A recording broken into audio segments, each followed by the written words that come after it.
आज मैं आपको एक भक्ति कहानी सुनाने जा रही हूँ। जब ब्रह्मा जी को पता चला कि भगवान विष्णु ने पृथ्वी पर श्री कृष्ण के रूप में अवतार लिया है, तो वे उनके दर्शन करने के लिए आतुर हो गए।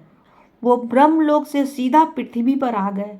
यहाँ पर उन्होंने मोर मुकुट को अपने सिर पर धारण किए एक बालक को देखा।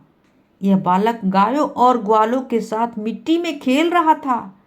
यह सब देखकर ब्रह्मा जी को लगा कि यह बालक विष्णु जी का अवतार कैसे हो सकता है।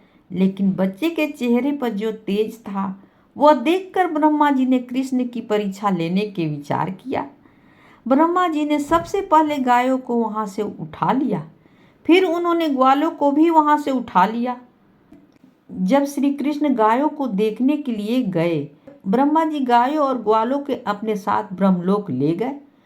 कुछ समय बाद जब ब्रह्मा जी धरती लोक पर वापस आए तो वह स्थिति को देखकर चौंक गए। उन्होंने देखा कि जिन गायों को अपने साथ ब्रह्मलोक ले गए थे, वे सभी कृष्ण जी के साथ पृथ्वी पर खेल रहे हैं।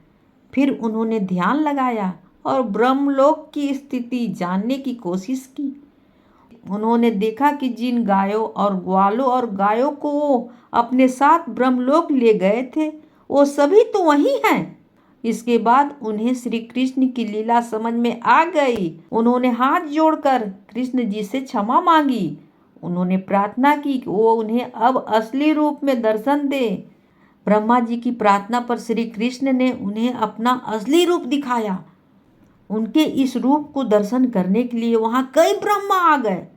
इनमें से कुछ ब्रह्मा में 3 सिर तो कुछ के 100 सिर थे। अपने अलावा इतने ब्रह्माओं को देखकर ब्रह्मदेव ने पूछा, हे प्रभु, ये कैसी लीला है।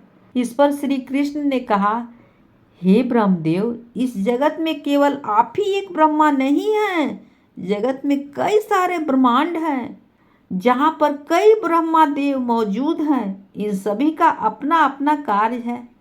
यह सुनकर ब्रह्मदेव ने उनके आगे शीश झुका लिया और उन्हें नमस्कार किया। कहानी होती है समाप्त।